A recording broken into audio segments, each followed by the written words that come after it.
안녕하세요. 자, 오늘은 지난주에 이제 3장 등기 절차 강론에 대한 총론이죠.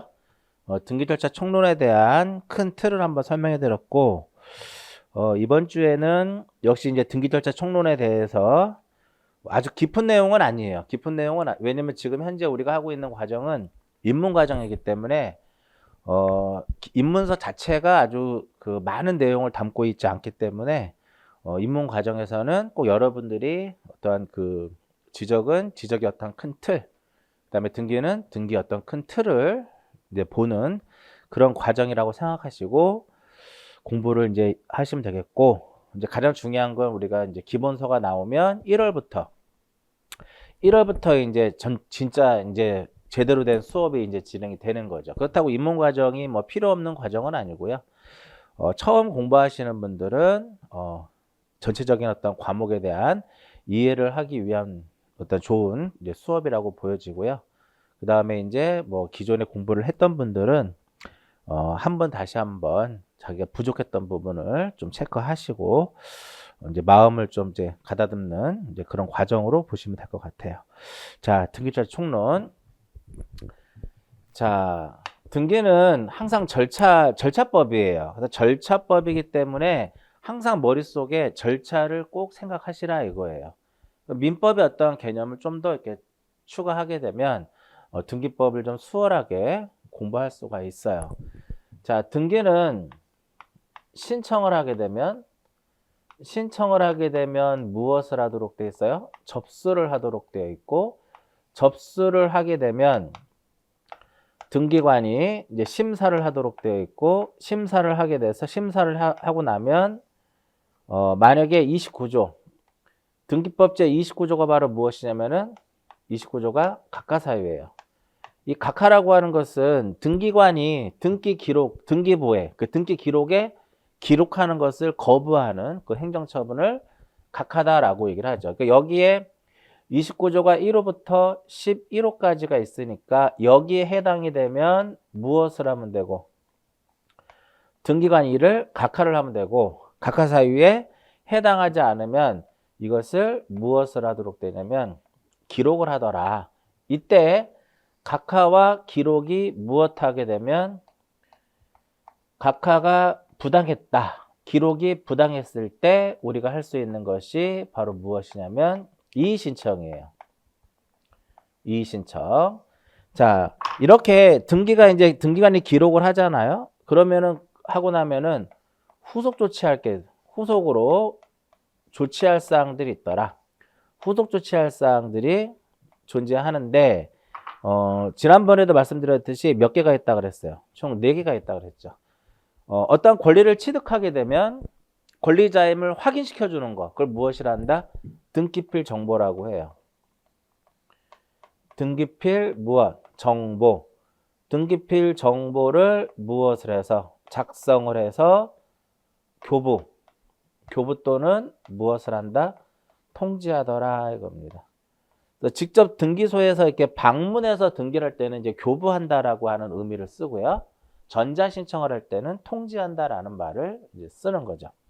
그 다음에 등기가 완료된 사실을 통지해 줍니다. 등기 완료 사실을 무엇 해준다? 통지를 하도록 되어 있고요. 그 다음에 이제 대장과 등기가 이원화되어 있죠. 지적과 등기가 이원화되어 있으니까 이를 무엇하기 위해서? 일치시키기 위해서 소유권의 어떠한 변동사항이 있을 때는 그 사실을 통지해 줍니다. 소유권의 변경 사실을 통지하도록 되어 있고, 세금 걷어야죠. 그래서 과세 자료를 제공해 주더라 이겁니다. 세무서에다가 이렇게 이제 되는 거죠. 과세 자료 제공 이렇게 돼요. 자, 이번 시간은 지난번에 이렇게 3단계로 나눠진다 그래요. 신청을 하게 되면 여기에 이제 신청뿐만 아니라 신청 정보를 작성을 하고 기타 무엇을 첨부 정보를 작성한다라고 말씀을 드렸어요. 그래서 3장은 첫 번째 블록 요 신청과 관련된 거, 두 번째 신청 정보와 첨부 정보와 관련된 거, 그다음 세 번째 심사를 해서 각하 기록, 나머지 이렇게 이러한 형태로 나눠져요. 자, 신청 이렇게 볼게요. 자, 등기는 신청에 있어서 원칙적으로 등기는 신청에서 원칙적으로 누가 하도록 돼 있다 그랬어요? 당사자가 신청해라. 당사자의 신청. 당사자의 신청 또는 관공서의 촉탁이 아니면 일을 하지 못하더라 라고 말씀드렸어요. 이해하셨나요? 우리가 시험에 관공서 촉탁에 대한 문제가 해마다 한 문항씩 시험에 나와요. 이게 굉장히 중요한 부분이다 라고 일단 체크를 해 놓으시면 되겠고요. 원칙이 있으면 무엇이 있다? 원칙이 있으면 예외 규정이 있다. 예외 규정은 두 개로 나눠집니다. 두 개로 나눠지는데 등기관이 어떻게 직권에 의해서 할 수도 있고 그 다음에 무엇? 법원의 명령에 의해서도 가능하다라고 보시면 돼요. 자, 이때 법원의 명령에 의한 등기는 어디에서 제가 등장한다라고 말씀드렸냐면 각하가 부당하고 기록이 부당했을 때 하는 게 무엇? 이의신청. 그러니까 법원의 명령에 의한 등기는 이의신청 쪽을 공부하다 보면 여기서 딱 튀어나와요. 그러니까 이의신청을 이제 정리를 하게 되면 여러분들은 자연스럽게 무엇을 알 수 있다? 법원의 명령에 의한 것을 알 수 있다라고 보시면 될 것 같아요. 이해하셨죠? 자, 그 다음에 관공서가 촉탁을 해야 될 것을 당사자가 신청을 하면 안 돼요. 절대 못 합니다. 즉, 예를 들어서 가압류 등기는 법원에서 촉탁을 하거든요. 근데 어떠한 가압류권자가 당사자가 가서 가압류 등기를 신청할 수는 없고 그러면 각하가 돼요. 몇 호에 의해서? 관공서가 촉탁을 할 것을 당사자가 신청을 하게 되면 몇 호에 의해서? 2호에 의해서 29조 2호 즉 사건이 등기할 것이 아닌 것에 해당이 돼서 등기관은 이를 탁 밀어냅니다. 자, 그러면 여기서 관공서라고 하는 것은 그럼 누구냐? 관공서. 보통 관공서는 국가 또는 누구를 의미한다? 국가 또는 지자체를 의미하는 겁니다. 국가 또는 국가라든지 지자체를 의미하고요. 어떤 특별법상의 어떤 공사도 무엇이 들어가냐면은 관공서가 들어가요. 그러면 이 관공서가 촉탁을 할 때는 두 가지의 개념이더라 이겁니다. 하나는 어떠한 당사자로서 거래라고 할까요? 거래의 당사자.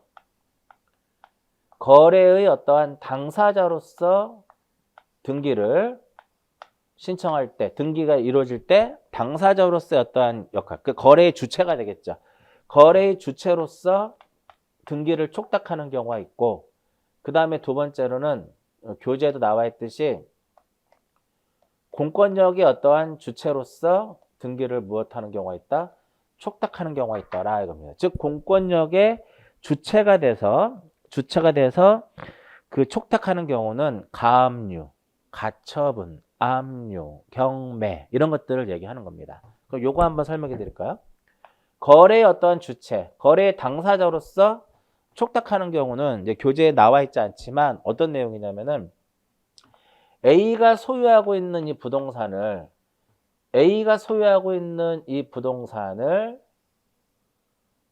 관공서가 이 부동산을 무엇을 해요? 취득을 하게 됩니다. 그러면 A하고 관공서 간에 이제 어떤 매매 어떤 계약을 하겠죠. 그러면 여기서는 이 A가 자기 부동산을 관공서한테 처분하는 거니까 여기서 A를 우리는 무엇이라고 하냐면 매도인이라 하고 관공서를 여기서 무엇이라 한다? 매수인이 되는 거예요. 그러면 나중에 이제 좀 이따 바로 뒤에서 설명해 드리겠지만 매도인이 우리는 등기할 때 의무자가 되는 거고요. 매도인이 등기 의무자가 되고 매수인이 무엇이 된다? 매수인이 등기 권리자다 이렇게 얘기를 하는 겁니다. 이럴 때는 거래 주체로 할 때는요. 둘이 이렇게 A하고 관공서가 어떻게 둘이 가서 공동으로 등기를 할 수도 있고요. 둘이 가서 공동으로 등기를 할 수 있을 뿐만 아니라 관공서가 의무자의 어떠한 그 승낙을 받으면은 그냥 관공서가 그냥 무엇을 할 수 있다? 촉탁을 할 수 있더라. 이렇게 되는 거예요. 관공서가 무엇을 할 수 있다? 촉탁을 할 수 있더라. 이렇게 되는 겁니다. 반대로 관공서가 소유하고 있는 부동산을 이 A가 취득을 하게 되면 이때는 관공서가 의무자가 되고 A가 무엇이 돼요? 매수인이 되니까 권리자가 되겠죠. 이러한 경우에도 마찬가지로 둘이 가서 공동으로 등기를 신청할 수도 있지만 권리자의 청구에 의해서 그냥 관공서가 무엇할 수도 있다? 촉탁을 할 수 있더라. 이렇게 되는 거예요. 촉탁. 그래서 관공서가 어떠한 촉탁에 의한 경우는요. 특별한 규정이 있는 경우를 관공서가 촉탁을 할 때는 특별한 경우를 제외하고서는 그냥 당사자의 어떤 신청에 대한 것을 무엇한다? 준용하더라. 이렇게 보시면 돼요. 적용한다라고 보시면 돼요. 마지막 줄에 그런 내용들이 써 있죠.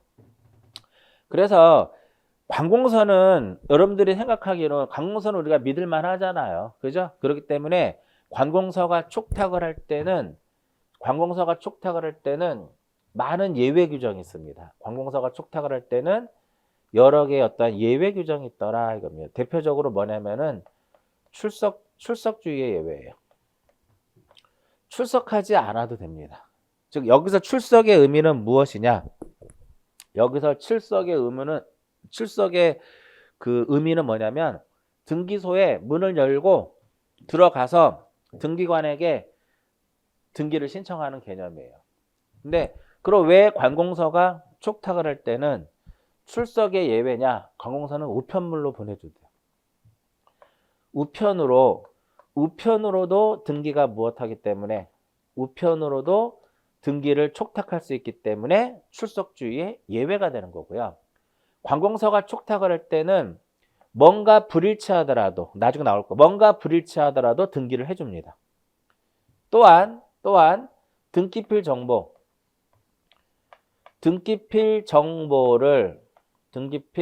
정보를 제공하지 않아도 돼요. 나중에 이제 이렇게만 일단 기억하시면, 그러니까 일단은 이렇게 보시면 돼. 어떻게 보자? 관공서가 촉탁을 할 때는 여러 가지 어떠한 예외 규정이 있구나. 이 정도 보시면 될 것 같아요. 그 다음에 이렇게 등기는 당사자의 신청 또는 관공서의 촉탁이 아니면 일을 하지 못해요. 그러나 예외적으로 누가 할 수 있다? 등기관이 직권으로 할 수도 있고 법원의 명령에 의해서도 이루어지는데, 자, 법원의 명령에 의해서 이루어진 것은 이의신청에서 나온다 그랬어요. 기본 과정에서 설명해 드리도록 하고요. 보통 등기관이 직권으로 하는 경우는 어떤 경우냐면은 전제 조건이라든지 후속 조치. 전제 조건이라든지 후속 조치에 의해서 이루어지는 것이 대표적인 것이 바로 무엇이다? 등기관의 직권에 의한 것이다. 그래서 직권에 의한 등기를 다 이제 공부를 하다 보면 저절로 여러분들이 몸으로 습득을 해요. 그러니까 등기는 지적과 달리 한번 딱 기억해 놓고 이해하시면 크게 흔들림 없어요. 그래서 꾸준하게 점수가 나옵니다. 등기법에서 4개 정도 맞으시는 분, 4개, 5개 맞는 분들은 등기법 공부 안 하신 거예요. 그냥 찍어도 4, 5개 맞출 수 있습니다. 심지어는 기출문제 어떤 답만 외워도 4, 5개는 맞을 수가 있어요. 근데 어느 정도 공부를 하시면 12개는 다 맞기 힘듭니다. 어차피 난이도 조절은 등기에서 하기 때문에. 등기법의 여러분들의 목표는 10개, 9개, 10개 정도, 8개에서 10개 정도 맞추자라는 생각을 가지고 접근하시고, 지적에서 몇 개를 맞추자? 지적에서 12개를 다 맞히시면 무난하게 2차 합격을 하십니다. 자, 교재 보시면 직권의 등기에서 한 5가지 써 있죠. 소유권 보존 등기, 직권 변경 등기, 직권 경정 등기, 직권 말소 등기, 말소 회복 등기 이렇게 내놓으면은 이러한 것을 봤을 때 지금 인문 과정이니까 세부적인 내용이 없고 그냥 단순하게 큰 것만 써놨는데 절대 이해할 수가 없습니다. 저 내용을 가지고서는. 자, 여기서 제가 이 전제 조건의 개념하고 후속 조치의 개념을 예를 들어서 딱 하나씩만 설명해 드릴게요. 먼저 전제 조건. 전제 조건. 전제 조건에 대해서 하나만 제가 이제 설명해 드리면은 A가 소유하고 있는 부동산이 있는데 이 부동산을 B가 이 부동산에 대해서 가압류를 하려고 그래요. 그럼 여기서 가압류는 어떻게 이루어지는 것이다? 관공서의 촉탁에 의해서 이루어지는 거예요. 그래서 이 B가 어디에다가 법원에다가 이 부동산에 대해서 가압류, 이 부동산에 대해서 가압류를 해달라고 무엇을 해요? 신청을 합니다. 가압류를 해달라고 법원에다 신청을 하는 겁니다. 그러면은 법원에서 이제 판단해가지고 오케이가 돼가지고 이때는 가압류 등기를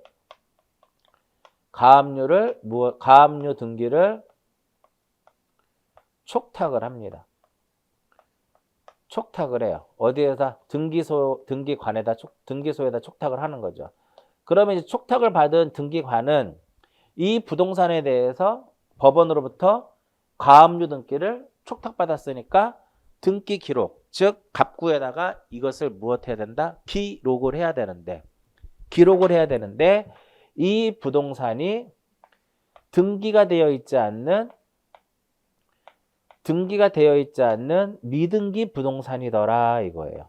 등기되어 있지 않는 미등기 부동산이다 이겁니다. 그러면 가압류 같은 경우는요. 미등기 부동산에 대해도 가능해요. 그 대신에 등기가 이루어져야 되는 거야. 그 등기관은 법원으로부터 촉탁을 받았기 때문에 이걸 기록하려고 보니까 등기 자체가 안 돼 있단 말이에요. 그럼 기록을 할 수 없겠죠. 그러면 법원으로부터 촉탁받은 가압류 등기를 기록하기 위한 무슨 조건? 전제 조건으로서 이 부동산에 대해서 직권에 의해서 무엇을 한다? 소유권 보존 등기를 하더라 이렇게 되는 거야.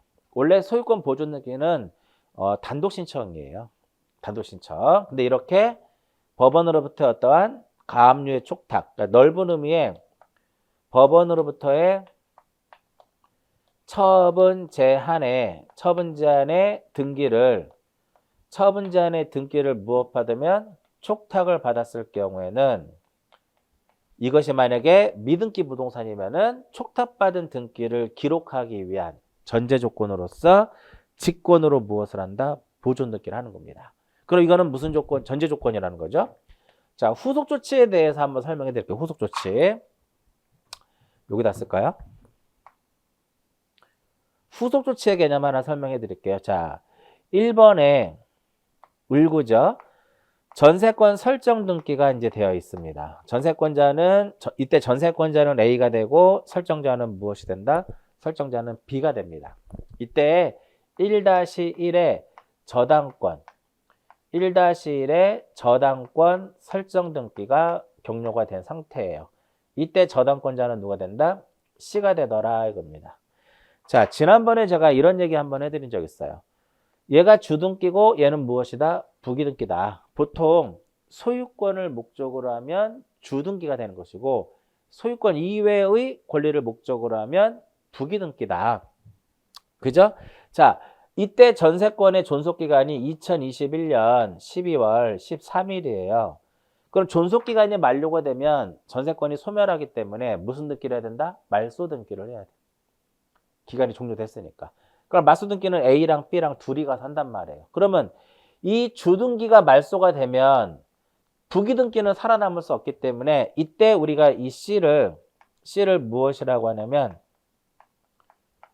우리는 이 C를 이해관계인이다 라고 얘기를 하는 거예요. 그러면 이렇게 어떠한 등기를 말소하는 데 있어서 손해를 입을 우려가 인정되는 자를 이해관계인이라고 그래요. 그 이해관계인이 있게 되면 이자에 무엇을 첨부를 해라?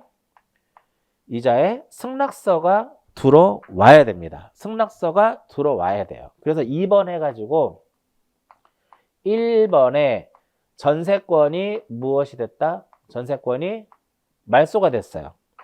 그 말소가 됐다, 이렇게 말소가 됐다라고 하는, 말소 등기됐다라고 하는 것은 저당권자의 승낙서가 들어온 거죠. 안 들어오면 말소가 안 되니까. 그러면 결국은 저당권자 C도 나도 죽겠다 이렇게 되는 겁니다. 그러면은 신청에 의해서 말소가 됐으니까 주등기가 없으면 부기등기는 있을 수 없기 때문에 등기관이 무엇으로? 후속 조치로서 이 등기를 무엇하는 거예요? 말소해버리는 겁니다. 보통 등기관의 어떠한 직권에 의한 느끼는 대부분이 전제 조건은 전제 조건이 한 10% 정도 될 겁니다. 대략적으로. 대부분 90%가 대부분 무엇이다? 후속 조치로서 이루어지는 것이다. 그래서 지금은 여러분들 다른 거 기억하지 마시고, 등기관이 직권으로 하는 경우는, 직권에 의한 느끼는 결과적으로 무엇이다? 전제 조건으로서 하는 거와 후속 조치로서 하는 것이구나 라고 일단 머릿속에 딱 각인을 시키시면 될 것 같아요. 자, 다음 페이지 넘깁니다. 자, 등기는 이렇게 당사자가 신청을 하는 거예요. 당사자가 신청을 하는데 당사자 신청에 있어서도 무슨 신청이다? 당사자 신청에 있어서도 우리는 공동 신청에 의해서 등기가 이루어져요. 당사자 신청에 있어서도 무슨 신청? 공동 신청에 의해서 이루어진다. 그럼 여기서 공동 신청이라고 하는 것은 누구랑 누구랑 하는 거냐면은 등기 권리자하고 등기 의무자. 등기 권리자와 등기 의무자가 둘이 가서 등기를 하는 그러한 개념이 무슨 신청이다? 공동 신청이더라 이겁니다. 공동 신청. 그래서 결국은 뭐냐면 이렇게 등기 권리자와 등기 의무자가 될 수 있는 그 자격을 우리는 무엇이라고 하냐면은 등기 신청 무엇이라고 하냐면 등기 신청 적격이다라고 얘기를 합니다. 등기 신청 적격, 등기 명의 적격이라고 써 있죠. 의의를 보시면 당사자가 될 수 있는 자격, 즉 등기 명의인이 될 수 있는 그 자격을 무엇이라 한다? 등기 신청 적격이다. 즉 권리자와 의무자가 될 수 있는 그 자격을 등기 신청 적격이다라고 얘기를 해요. 그러면 이 등기 신청 적격에서는 시험에 어떤 식으로 출제가 되냐면 결국은 적격이냐 부적격이냐를 판단하는 거. 적격이냐 부적격이냐를 판단하는 그러한 내용으로 문제가 이제 출제가 돼요. 자, 그러면 자연인은 당연히 무엇을 할 수 있어요? 자기 명의로 무엇 할 수 있다? 등기할 수 있다. 그래서 기억에 뭐라고 써 있냐면 사람은 살아있는 동안 권리, 의무의 주체가 될 수 있기 때문에 의사 무능력자나 행위 무능력자도 등기 신청의 당사자 능력이 인정이 된다 이겁니다. 그러니까 여기에는요. 외국인도 포함이 되고 미성년자도 다 포함이 되는 거예요. 미성년자 등도 다 여기에 이제 포함이 됩니다. 그런데 문제는 뭐냐? 그러면 문제는 태아는 어떻게 할 것이냐 이거 태아. 뱃속에 있는 태아. 아직 출생하기 전에 엄마 뱃속에 있는 이 태아의 경우에는 어떻게 할 것이냐. 이거는 판례에 따르면은요. 정지 조건설에 있어서는 부적격. 그 다음에 해제 조건설에서는 적격. 그러나 정지 조건설에 있어서는 부적격. 근데 판례는 뭐를 취하고 있다? 판례는 정지 조건설을 취하고 있습니다. 그렇기 때문에 결과적으로는 엄마 뱃속에 있는 태아 명의로는 무엇이 안 된다? 등기할 수 없다라는 거야. 태아 명의로는 등기할 수 없다. 그 다음에 법인은 다 가능하겠죠. 법인은 다 가능하죠. 사단법인이든 재단법인이든 뭐 영리법인이든 비영리법인이든 다 가능합니다. 공법인도 가능해져. 그래서 여기서 공법인이라고 하게 되면 공법인 하게 되면 국가하고 무엇을 의미하냐면 국가와 지자체를 의미하는 겁니다. 국가와 지자체를 의미하는데 여기서 이제 지자체는 어디까지를 의미하는 거냐면 시, 군, 구까지. 지자체는 어디까지? 시, 군, 구까지를 얘기하는 겁니다. 그럼 그 하위인 면, 동리, 면, 동리는 원칙적으로 안 됩니다. 물론 이제 동리의 경우에도 필요에 따라서는 비법인 사단재단으로 등기가 가능하지만 일단 원칙적으로 안 된다라는 거. 그러니까 무슨 면 명의로는 등기할 수가 없다라는 거예요. 이해하셨죠? 자, 그 다음에 비법인 사단재단. 비법인 사단재단. 권리 능력이 없는 사단재단의 경우에도 당연히 무엇이 인정된다? 등기 능력이 인정이 돼요. 그러니까 우리가 법인하고 비법인하고 차이는 어떠한 법인격의 성격을 가지고 있지만 얘는 등기가 되어 있는 거고 얘는 등기가 안 되어 있는 거죠. 종중이라든지 동창회라든지 정당회라든지 뭐 이런 경우가 이제 문중 이런 경우가 무엇이다? 비법인 사단재단인데 여기서 이제 중요한 게 나와요. 자, 권리 능력이 없는 사단재단의 경우에는 등기 신청을 누가 하냐면은 거기에 대표자 관리인이 하는 겁니다. 등기 신청을 대표자 또는 누가? 대표자 또는 관리인이 합니다. 그러면 등기는 누구 앞으로 이루어지는 거냐면 등기는 비법인 사단 재단 명의로 올라가요. 그래서 결국은 뭐냐면 이 사단 재단이 권리자가 될 수도 있고 경우에 따라서도 무엇이 될 수 있다? 의무자가 될 수가 있어요. 그러나 대표자 관리인은 권리자 의무자가 될 수가 없습니다.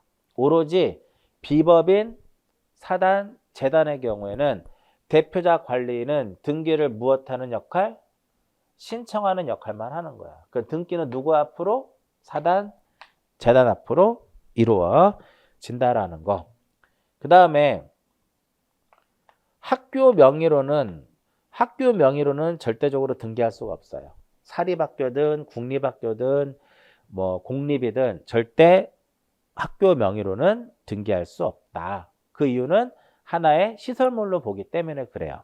학교는 하나의 시설물에 불과하기 때문에 권리의 주체가 될 수 없다. 따라서 학교 명의로는 할 수 없다. 국립이면은 국가 명의로 가는 거고요. 사립학교는 그 재단 명의로 이렇게 이루어지는 거예요. 이해하셨죠? 자, 그 다음에 민법상 조합.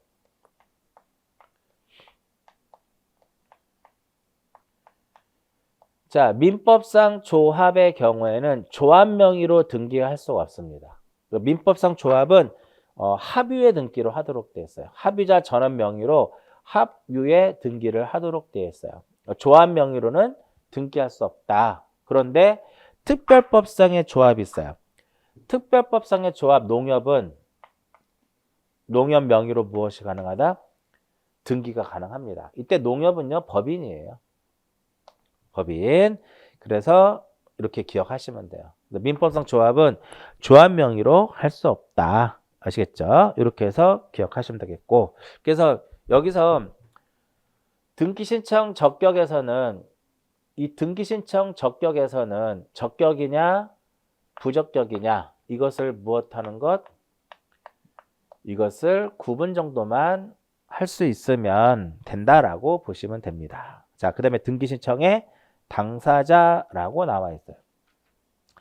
자, 좀 전에 얘기했듯이 당사자라고 하는 것은 권리자하고 무엇이다? 의무자. 이렇게 돼. 권리자와 의무자를 얘기하는 겁니다. 당사자니까 당사자 신청에 있어서 원칙은 무슨 신청? 원칙은 공동신청이에요.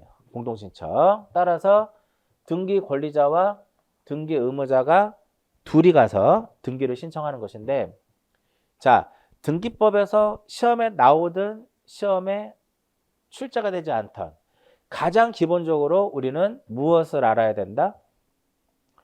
권리자가 어떠한 등기를 신청함에 있어서 누가 권리자가 되고 누가 의무자가 되는지를 반드시 알아야 돼요.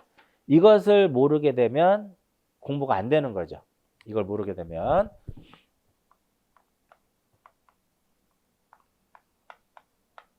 실체법상의 권리자 의무자가 있고요. 그 다음에 두 번째로는 절차법상의 권리자 의무자가 있는데, 앞으로 이제 등기법 시간에 누가 권리자일까요? 누가 의무자일까요? 라고 이렇게 질문하게 되면 그건 전부 다 무엇을 기준으로 한다? 절차법을 기준으로 해서 권리자와 의무자를 따져야 된다 이겁니다. 여기서 실체법은 민법이잖아요. 실체법은 민법이고 절차법은 여기서 등기법이 부동산 무엇이다? 부동산 등기법을 의미하게 되는 거죠. 그 실체법상의 권리자라고 하는 것은 뭐냐면 등기 청구권을 가지는 자예요. 실체법상의 권리자라고 하는 것은 등기 청구권을 가지는 자고, 그 다음에 의무자는 그 청구권에 대한 협력에 무엇을 진다? 협력의 의무를 지는 자가 의무자가 되는 것이고요. 그 다음에 절차법상의 권리자라고 하는 것은 이득을 보는 자예요. 등기부상에 등기 기록이 됨으로써 이득을 보는 자를 무엇이라 한다? 절차법상의 권리자다라고 얘기를 하고, 그럼 의무자는 무엇이다? 의무자는 불이익을 받는 사람이 바로 무엇이 된다? 의무자가 되더라 이겁니다. 그러면 여기서 이익을 본다라고 하는 것은 권리를 무엇하는 자예요? 이득을 보는 자는 권리를 무엇하는 자? 취득하는 자가 되는 것이고, 불이익을 받는 사람은 권리를 무엇하는 자? 권리를 상실하는 자를 의미하더라 이렇게 보는 거예요. 자, 여기서 이제 등기 청구권. 여러분들 민법 총론해 보시면, 민법 총론 공부하다 보면 당연히 뭐가 나와요? 당연히 등기 청구권이라는 말이 등장을 하죠. 한번 볼게요.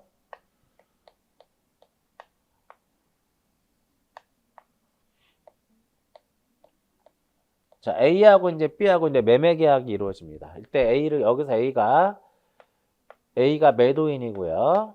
그 다음에 B가 이제 무엇이 되냐면, B가 매수인이 되더라 이겁니다. 그럼 이제 계약을 했죠. 그럼 계약을 했으니까 여기서 매수인은 무엇을 줄까요? B한테. 매수인 B는 A한테 계약금을 줄 거고요. 그 다음에 중도금도 줄 거고요. 최종적으로 무엇을 지급을 해요? 최종적으로 잔금을 지불하겠죠. 잔금을 딱 준단 말이에요. 그러면 매수인 B가 A한테 이제 등기 넘겨주세요 라고 하겠죠. 등기 주세요 라고. 등기에 협력할 것을 요구한다 이거죠. 그랬을 때 이 매수인이 갖는 게 바로 무엇이다? 이 매수인이 갖는 것이 등기 청구권이에요. 매수인은 뭐를 갖는다? 등기 청구권을 갖는다. 그럼 등기 청구권이라는 건 무엇이다? 등기 청구권이라고 하는 것은 등기에 협력할 것을 무엇하는 거야? 요구하는 거예요. 등기에 협력할 것을 요구해. 야, 등기 내놔 이겁니다. 야, 내놔 이거야. 그럼 누가 있어야 되는 거죠? 그래서 등기 청구권은 공동 신청의 경우에만 생기는 겁니다. 등기 청구권은 언제만 존재를 해요? 공동 신청인 경우에만 존재. 등기에 협력할 것을 요구하는 거니까 누가 있어야 되는 거잖아. 이해하셨어요? 그래서 이 청구권은 단독일 때는 성립이 안 돼요. 그냥 혼자 가서 하면 되는 거니까 누구한테 협력을 요구할 수는 없잖아. 이해하셨죠? 그래서 나중에 이러한 등기 청구권을 보존하기 위해서 하는 등기를 우리는 무엇이라 한다? 등기 청구권을 보존하기 위해서 하는 등기를 가등기다라고 얘기를 합니다. 그래서 얘가 협력을 해. 매수인이 잔금을 지급을 하게 되면 등기 협력을 요구하니까 이때 실체법상의 매수인이 무엇이 돼요? 권리자가 되는 거죠. 그러면 얘가 매수인 B가 매도인에게 등기에 협력할 것을 요구했단 말이에요. 그죠? 그러면 이제 매도인은 협력에 무엇을 지는 거야? 의무를 진단 말이에요. 협력에 의무를 지기 때문에 이때 매도인이 무엇이 된다? 의무자가 되더라. 이렇게 되는 겁니다. 근데 만약에 얘가 협력을 안 했어. 협력을 안 했단 말이에요. 그럼 결과적으로 판결에 의해서 이를 실현하면 돼요. 판결에 의해서 이를 해결하면 된다. 등기 청구권의 개념은 여기서 기억하셔야 돼요. 등기법을 공부하다 보면 민법에서 나오죠. 이 청구권 자체가 물권적 청구권이냐 채권적 청구권이냐. 여기서 발생하는 청구권은 매매니까 채권적 청구권이 되는 거예요. 물권적 청구권은 어떤 계약의 어떤 해제라든지 취소라든지 뭐 이런 것에 의해서 발생하는 것이 바로 무엇이다? 물권적 청구권이에요. 자, 이렇게 해서 이제 그러면 실제법상의 청구권을 누가 갖는다? B가 갖기 때문에 얘가 권리자가 되고 협력의 의무를 지기 때문에 매도인이 의무자가 된다. 그러면 절차법상 한번 볼게요. 이렇게 해서 등기가 이렇게 넘어가죠. A에서 B로 소유권이 이전이 된단 말이에요. 소유권 이전이 되면 매수인이 이제 무엇을 보는 거야? 매수인은 소유권을 취득하기 때문에 권리를 취득하기 때문에 무엇이 된다? 이익을 보는 거고 얘는 소유권을 상실하게 되잖아요. 그러니까는 매도인이 무엇이 된다? 매도인이 불이익을 받기 때문에 여기서 의무자가 되고 매도인이 의무자가 되고 매수인이 무엇이 되냐면 권리자가 되더라. 이렇게 이제 표현하는 겁니다. 그럼 이 그림상에서는 실체법상의 권리자 의무자하고 절차법상의 권리자 의무자가 현재 어떻게 하고 있어요? 실체법상의 권리자 의무자하고 절차법상의 권리자 의무자가 현재 무엇하고 있다? 일치하고 있습니다. 그래서 보통 우리가 이렇게 얘기를 해요. 실체법상의 권리자 의무자와 절차법상의 권리자 의무자가 대체로 일치하더라. 근데 반드시 일치하는 것은 아니다. 반드시 일치하는 것은 아니다. 이게 무슨 의미냐면은 왜 반드시 일치하지 않냐면은요. 자, 계약금을 줬어요. 중도금도 주고 잔금도 지불을 했습니다. 근데 B가 등기를 A로부터 가져가야 되는데 등기를 안 가져가는 거예요. 그럼 여기서 매도인이 뭘 할 수 있냐면 등기 가져가라고 할 수 있어요. 등기 가져가세요 라고 할 수 있다고. 이게 바로 무엇이다? 등기 인수 청구권이에요. 얘가 등기 인수 청구권이야. 그러면 얘는 등기를 인수할 뭐를 가진다? 인수할 의무를 가지더라 이겁니다. 그러면 이때는 얘가 무엇이 되고 얘가 권리자가 되고 여기서는 실체법상 얘가 무엇이 된다? 의무자가 돼요. 절차법은 변하지가 않습니다. 그렇기 때문에 이러한 경우에는 서로 간에 뭐가 발생을 해요? 의무자, 권리자가 이렇게 서로 이렇게 불일치가 발생하죠. 그래서 반드시 일치하는 것은 아니다. 이렇게만 기억을 하시면 되겠고요. 자, 그 다음 페이지에 이제 구체적인 뭐가 있냐면은 구체적인 예가 있습니다. 구체적인 예가 있는데 이제 어떤 거냐면은 매매를 하게 되면은요. 매매가 이루어지면은 누가 이득을 봐요? 매수인이 이득을 보죠. 그러니까 매수인이 무엇이 된다? 권리자가 되는 거고 그 다음에 매도인이 무엇이 된다? 의무자가 된다 이겁니다. 즉 매매를 하게 되면 소유권 무슨 등기를 해요? 이전 등기를 하겠죠. 그럼 만약에 소유권이 이렇게 이전이 되는데 이 등기를 무엇할 때 만약에 소유권 이전 등기를 무엇하고자 한다? 말소한다라고 하게 되면 지위가 바뀌어요. 얘는 다시 매도인은 소유권을 다시 되찾아오는 거잖아. 그렇기 때문에 여기서는 매도인이 무엇이 되고 권리자가 되는 거고 매수인이 무엇이 된다? 매수인이 의무자가 되더라 이렇게 보는 거고요. 자, 그리고요. 환매라고 하는 게 뭐냐면 우리가 환매라고 하는 것은 매매 목적물을 다시 이렇게 우리 교재엔 없어요. 환매라고 하는 건 줬다 뺀는 거야. 매매 목적물을 다시 되찾아오는 게 환매. 환매권은 누가 갖는다? 매도인이 가져요. 매매 목적물을 다시 되찾아오는 거야. 그럼 환매권은 누가 갖는다? 매도인이 갖습니다. 그래서 환매 특약 등기 할 때는 매도인이 권리자가 되는 거고 매수인이 무엇이 된다? 매수인이 의무자가 되는 겁니다. 자, 그리고 우리가 어떠한 무슨 등기, 소유권 이외의 권리를 최초로 창설하는 거. 소유권 이외의 권리를 최초로 창설하는 것을 무엇이란다? 설정이라고 하죠. 그러니까 무슨 설정 등기를 하게 되면 무슨 권자가 무엇이 되고 권리자가 되고 무슨 설정자가 무엇이 된다? 의무자가 되더라. 이렇게 보는. 즉 전세권 설정 등기할 때는요. 전세권자가 권리자가 되고 전세권 설정자가 의무자가 된다라는 겁니다. 지상권 등기할 때는 지상권자가 권리자가 되고 지상권 설정자가 의무자가 되더라 이겁니다. 만약에 이 설정 등기를 무엇을 한다? 설정 등기를 말소한다라고 하게 되면 권리자 의무자가 또 바뀌죠. 설정자가 무엇이 되고 무슨 설정자가 권리자가 되고 무슨 권자가 무엇이 된다? 의무자가 되더라 이겁니다. 이거 외에도 그러니까 이런 것들은 우리가 권리자와 의무자를 구별하는 가장 기본적인 내용들이에요. 이거 외에도 여러 가지 내용들이 있는데 이건 나중에 기본 과정에서 말씀드리도록 할게요. 자, 여기까지가 권리자 의무자를 구별하는 가장 기본적인 내용이다라고 보시면 돼요. 자, 그래서 보시면 이번 시간에는 결과적으로 뭐를 한 거예요?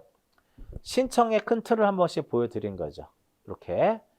그 다음에 이제 공동 신청을 원칙으로 하는데 이제 단독으로 할 수도 있고 제3자에 의한 등기도 가능합니다. 그건 잠시 쉬었다가 단독 신청과 제3자에 의한 등기 신청 관련된 부분들 정리해 드리도록 할게요. 잠시 쉬었다 합니다.